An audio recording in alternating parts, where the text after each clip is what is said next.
Hi friends, ಕಿಶನ ಅಮ್ಮನ ಅಡುಗೆಗೆ ಸ್ವಾಗತ. ನಾವು ಸಾಮಾನ್ಯವಾಗಿ ಮೈಸೂರು ಪಾಕನ್ನು ಸಕ್ಕರೆಯಿಂದ ಮಾಡ್ತೀವಿ.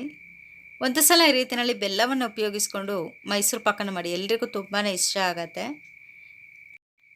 ಈ ರೀತಿಯಲ್ಲಿ ಬೆಲ್ಲ ಹಾಕಿ ಮಾಡೋದ್ರಿಂದ ಶುಗರ್ ಪೇಷಂಟ್ಗಳು ಕೂಡ ತಿನ್ಬೋದು, ಏನೂ ಪ್ರಾಬ್ಲಮ್ ಇಲ್ಲ. ಮತ್ತು ತುಪ್ಪನೂ ಹಾಕೋದಿಲ್ಲ, ಬರೀ ಎಣ್ಣೆ ಮತ್ತು ಬೆಲ್ಲವನ್ನು ಉಪಯೋಗಿಸ್ಕೊಂಡು ಮಾಡ್ತಾ ಇರೋದು. ಈಗ ಇದಕ್ಕೆ ಮೊದಲಿಗೆ ಸುಮಾರು 1/4 kg ಕಡಲೆ ಹಿಟ್ಟು ಬೇಕಾಗತ್ತೆ. ಸುಮಾರು 1/4 kg ಕಡಲೆ ಹಿಟ್ಟಿಗೆ ಸುಮಾರು 100 ಗ್ರಾಮ್ನಷ್ಟು ಎಣ್ಣೆಯನ್ನು ಹಾಕ್ಕೊಂಡು ಚೆನ್ನಾಗಿ ಮಿಕ್ಸ್ ಮಾಡ್ಕೊಳ್ಬೇಕಾಗತ್ತೆ. ಮೊದಲಿಗೆ ಈ ಎಣ್ಣೆ ಮತ್ತು ಕಡಲೆ ಹಿಟ್ಟು ಚೆನ್ನಾಗಿ ಹೊಂದ್ಕೊಳ್ಳೋವರೆಗೂ ಮಿಕ್ಸ್ ಮಾಡ್ಕೊಳ್ತಾ ಹೋಗೋಣ. ಈ ರೀತಿಯಲ್ಲಿ ಒಲೆ ಮೇಲೆ ಏನು ಇಟ್ಕೊಳ್ಳೋದು ಬೇಡ, ಫಸ್ಟು ಇದೇ ರೀತಿಯಲ್ಲಿ ಮಿಕ್ಸ್ ಮಾಡ್ಕೊಳ್ಳೋಣ. ಈಗ ಇದೆಲ್ಲ ಚೆನ್ನಾಗಿ ಯಾವುದೇ ಗಂಟಿಲ್ಲದೆ ಇರೋ ರೀತಿಯಲ್ಲಿ ಚೆನ್ನಾಗಿ ಹೊಂದ್ಕೊಳ್ಬೇಕಾಗತ್ತೆ. ನೋಡಿ ಫ್ರೆಂಡ್ಸ್, ಈ ಹದದಲ್ಲಿ ಬರಬೇಕಿದು. ಟೋಟಲಾಗಿ ಮುಖ್ಯವಾಗಿ ಗಂಟಿಲ್ಲದೆ ಇರೋ ಥರ ಕಲಿಸ್ಕೊಳ್ಬೇಕು. ಈ ಹಿಟ್ಟನ್ನು, ಕಡಲೆ ಹಿಟ್ಟು ಮತ್ತು ಎಣ್ಣೆಯನ್ನು ಚೆನ್ನಾಗಿ ಮಿಕ್ಸ್ ಮಾಡ್ಕೊಳ್ಬೇಕು. ಈ ಸ್ವೀಟ್ಗೆ ಯಾವುದೇ ಕಾರಣಕ್ಕೂ ಕೂಡ ಮುಖ್ಯವಾಗಿ ನೀರನ್ನು ಉಪಯೋಗಿಸ್ಕೊಳ್ಳಿಕ್ಕೆ ಹೋಗಬಾರ್ದು, ಆಗ ಮೈಸೂರು ಪಾಕು ಚೆನ್ನಾಗಿ ಬರೋದಿಲ್ಲ. ಈಗ ಇದೆಲ್ಲ ಚೆನ್ನಾಗಿ ಮಿಕ್ಸ್ ಆಗಿದೆ, ಈ ಹದದಲ್ಲಿದೆ. ಈಗ ಒಲೆ ಮೇಲೆ ಒಂದು ಪಾತ್ರೆನ ಇಟ್ಕೊಂಡು ಸುಮಾರು 250 ಗ್ರಾಮ್ನಷ್ಟು ಬೆಲ್ಲವನ್ನು ಹಾಕೊಳ್ಳೋಣ. ಈಗ ಇದಕ್ಕೆ ಒಂದು 1/4 ಲೋಟದಷ್ಟು, ಚಿಕ್ಕ ಲೋಟದಲ್ಲಿ ಒಂದು 1/4 ಲೋಟದಷ್ಟು ನೀರು ಹಾಕ್ಕೊಂಡ್ರೆ ಸಾಕು, ಯಾಕೆಂದರೆ ಬೆಲ್ಲ ಕರಗೋದಕ್ಕೋಸ್ಕರ. ಈಗ ಇದು ಚೆನ್ನಾಗಿ ಬೆಲ್ಲ ಎಲ್ಲ ಕರಗಬೇಕು. ಈ ಬೆಲ್ಲ ಎಲ್ಲ ಯಾವುದೇ ಉಂಡೆ ಇಲ್ಲದೆ ಇರೋ ರೀತಿಯಲ್ಲಿ ಚೆನ್ನಾಗಿ ಕರಗಿಸ್ಕೊಳ್ಬೇಕಾಗತ್ತೆ. ನೋಡಿ ಫ್ರೆಂಡ್ಸ್, ಈ ರೀತಿಯಲ್ಲಿ ತಿರುಗಿಸ್ಕೊಂಡು ಚೆನ್ನಾಗಿ ಕರಗಿಸ್ಕೊಳ್ಳೋಣ. ಮುಖ್ಯವಾಗಿ ಪಾಕ ಬರೆಸ್ಕೊಳ್ಳಿಕ್ಕೆ ಹೋಗಬಾರ್ದು. ಈ ರೀತಿ ಚೆನ್ನಾಗಿ ಕುದಿಯೋವಾಗ ಮಿಕ್ಸ್ ಮಾಡಿ ಇಟ್ಕೊಂಡಿದ್ದೀವಲ್ವ ಎಣ್ಣೆ ಮತ್ತು ಕಡಲೆ ಹಿಟ್ಟನ್ನು, ಈಗ ಅದನ್ನ ಹಾಕ್ಕೊಳ್ಳೋಣ. ನಾವು ಕಡಲೆ ಹಿಟ್ಟು ಎಷ್ಟು ತೊಗೊಳ್ತೀವಿ ಅಷ್ಟೇ ಪ್ರಮಾಣದ ಬೆಲ್ಲವನ್ನು ತೊಗೊಳ್ಬೇಕಾಗತ್ತೆ. ಈಗ ಈ ಬೆಲ್ಲದ ಪಾಕಕ್ಕೆ ಎಷ್ಟು ಮಿಕ್ಸ್ ಮಾಡಿ ಇಟ್ಕೊಂಡಿದ್ದೀವಿ ಕಡಲೆ ಹಿಟ್ಟು ಮತ್ತು ಎಣ್ಣೆಯನ್ನು, ಅಷ್ಟು ಫುಲ್ಲು ಹಾಕ್ಕೊಳ್ಬೇಕಾಗತ್ತೆ. ಈಗ ಇದನ್ನೆಲ್ಲ ಇದೇ ರೀತಿಯಲ್ಲೇ ಚೆನ್ನಾಗಿ ಮಿಕ್ಸ್ ಮಾಡ್ಕೊಳ್ತಾ ಹೋಗೋಣ.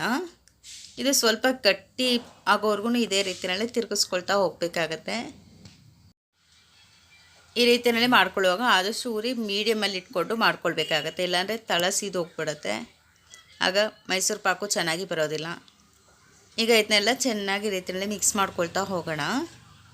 ಈ ರೀತಿಯಲ್ಲಿ ಕುಳ್ಳೆ ಬರೋವರೆಗೂ ಚೆನ್ನಾಗಿ ಮಿಕ್ಸ್ ಮಾಡ್ಕೊಳ್ತಾ ಹೋಗಬೇಕಾಗತ್ತೆ. ಮತ್ತು ಇನ್ನೊಂದು ಕಡೆ ಒಂದು ಪ್ಲೇಟ್ಗೆ ಎಣ್ಣೆ ಅಥವಾ ತುಪ್ಪವನ್ನು ಹಾಕ್ಕೊಂಡು ಈ ರೀತಿಯಲ್ಲೇ ಸ್ಪ್ರೆಡ್ ಮಾಡಿ ಇಟ್ಕೊಳ್ಳೋಣ, ಏಕೆಂದರೆ ಇದು ಆಗಿದ ತಕ್ಷಣ ಬಗ್ಗಿಸ್ಕೊಳ್ಳಿಕ್ಕೆ ಆಗತ್ತೆ ಅಂತ. ಈಗ ಇದು ಒಂದೇ ಸಮಯ ರೀತಿಯಲ್ಲಿ ಕೈ ಬಿಡ್ದಿರ ತಿರುಗಿಸ್ಕೊಳ್ತಾ ಹೋಗಬೇಕಾಗುತ್ತೆ. ನೋಡಿ ಫ್ರೆಂಡ್ಸ್, ಈ ರೀತಿಯಲ್ಲಿ ಇದನ್ನು ಆದಷ್ಟು ಕಡಿಮೆ ಉರಿನಲ್ಲೇ ಮಿಕ್ಸ್ ಮಾಡ್ಕೊಳ್ತಾ ಹೋಗಬೇಕಾಗತ್ತೆ. ಇದು ಸುಮಾರು ಒಂದು 10 ರಿಂದ 15 ನಿಮಿಷದೊಳಗಡೆ ರೆಡಿ ಆಗೋಗುತ್ತೆ. ಈ ರೀತಿಯಲ್ಲಿ ಬೆಲ್ಲದ ಮೈಸೂರು ಪಾಕು. ನೋಡಿ ಫ್ರೆಂಡ್ಸ್, ಈಗ ಇದು ಒಂದು ಸ್ವಲ್ಪನೇ ಗಟ್ಟಿ ಆಗ್ತಾ ಬರ್ತಾ ಇದೆ. ನೋಡಿ, ಒಂದು ಸ್ವಲ್ಪ ಹೊತ್ತು ನಿಲ್ಲಿಸಿದ್ರೆ ಈ ರೀತಿಯಲ್ಲಿ ಕಪ್ಪಾಗಿಬಿಡುತ್ತೆ. ಅದಕ್ಕೋಸ್ಕರ ಒಂದೇ ಸಮ ಕೈ ಬಿಡ್ದಿರ ಈ ರೀತಿಯಲ್ಲಿ ಮಿಕ್ಸ್ ಮಾಡ್ಕೊಳ್ತಾ ಹೋಗಬೇಕಾಗತ್ತೆ. ಈಗ ಇದು ಸ್ವಲ್ಪ ಗಟ್ಟಿನೂ ಕೂಡ ಆಗಿದೆ, ಈ ರೀತಿಯಲ್ಲಿ ಗಟ್ಟಿ ಆಗ್ತಾ ಇದೆ. ನೋಡಿ ಫ್ರೆಂಡ್ಸ್, ಈಗ ಸ್ವಲ್ಪ ಇದು ಹದಕ್ಕೆ ಬರ್ತಾ ಇದೆ. ಇನ್ನೊಂದು 2 ನಿಮಿಷ ಇದೇ ರೀತಿಯಲ್ಲಿ ಮಿಕ್ಸ್ ಮಾಡ್ಕೊಳ್ತಾ ತಿರುಗಿಸ್ಕೊಳ್ತಾ ಹೋಗಬೇಕಾಗತ್ತೆ. ತುಂಬ ಗಟ್ಟಿಯನ್ನು ಮಾಡ್ಕೊಳ್ಳಿಕ್ಕೆ ಹೋಗಬಾರ್ದು, ಮೀಡಿಯಮ್ ಆಗಿರಲಿ. ಈಗ ಒಲೆನ ಆಫ್ ಮಾಡಿ ಇದನ್ನ ಎಣ್ಣೆ ಹಚ್ಚಿಟ್ಕೊಂಡಿದ್ದೀವಲ್ವ ಪ್ಲೇಟ್, ಆ ಪ್ಲೇಟ್ಗೆ ಹಾಕ್ಕೊಳ್ಳೋಣ. ಈಗ ಇದನ್ನ ಸ್ವಲ್ಪ ತಣ್ಣಗಾಗೋದಕ್ಕೆ ಬಿಡಬೇಕಾಗತ್ತೆ. ತುಂಬ ತಣ್ಣಗಾದ್ಮೇಲೆ ಮಾರ್ಕ್ ಮಾಡ್ಕೊಳ್ಳಿಕ್ಕೆ ಹೋಗಬಾರ್ದು, ಸ್ವಲ್ಪ ಬೆಚ್ಚಗಿರುವಾಗ ಮಾರ್ಕ್ ಮಾಡಿ ಇಟ್ಕೊಂಡ್ರೆ ಒಳ್ಳೆಯದು. ಈ ರೀತಿಯಲ್ಲಿ ಎಲ್ಲ ಕಡೆಯೂ ಹರಡ್ಕೊಳ್ಳೋ ಹಾಗೆ ಪ್ರೆಸ್ ಮಾಡ್ಕೊಳ್ತಾ ಸ್ಪ್ರೆಡ್ ಮಾಡ್ಕೊಳ್ಳೋಣ. ಈ ರೀತಿಯಲ್ಲಿ ಸ್ವಲ್ಪ ತಣ್ಣಗಾದ್ಮೇಲೆ ಈ ರೀತಿಯಲ್ಲಿ ಮಾರ್ಕ್ ಮಾಡಿ ಇಟ್ಕೊಂಡ್ಬಿಟ್ರೆ ಒಳ್ಳೆಯದು. ತುಂಬ ಆರಿದ್ಮೇಲೆ ಮಾರ್ಕ್ ಮಾಡ್ಕೊಳ್ಳಿಕ್ಕೆ ಹೋದರೆ ಮಾರ್ಕ್ ಕರೆಕ್ಟಾಗಿ ಬೀಳೋದಿಲ್ಲ, ಕಟ್ ಮಾಡಲಿಕ್ಕೆ ಪೀಸ್ ಆಗೋದಿಲ್ಲ. ಅದಕ್ಕೋಸ್ಕರ ಮೊದಲೇ ಮಾರ್ಕ್ ಮಾಡಿ ಇಟ್ಕೊಂಡು ಬಿಡೋಣ. ನೋಡಿ ಫ್ರೆಂಡ್ಸ್, ಇದು ಬೆಲ್ಲದ ಮೈಸೂರು ಪಾಕು ರೆಡಿಯಾಗಿದೆ. ನೀವು ಕೂಡ ಮನೆಯಲ್ಲಿ ಈಸಿಯಾಗಿ ಈ ರೀತಿ ಟ್ರೈ ಮಾಡಿ ನೋಡಿ, ಮತ್ತು ಯಾವ ರೀತಿ ಬಂತು ಅಂತ ಕಮೆಂಟ್ಸ್ ಮೂಲಕ ನಮಗೆ ತಿಳಿಸಿ. ಲೈಕ್ ಮಾಡಿ, ನಮ್ಮ ಚಾನಲ್ಗೆ ಸಬ್ಸ್ಕ್ರೈಬ್ ಮಾಡಿ, ಹಾಗೆ ಪಕ್ಕದಲ್ಲಿ ಕಾಣುವ ಬೆಲ್ ಐಕನ್ ಬಟನನ್ನು ಪ್ರೆಸ್ ಮಾಡಿ. Thank you friends.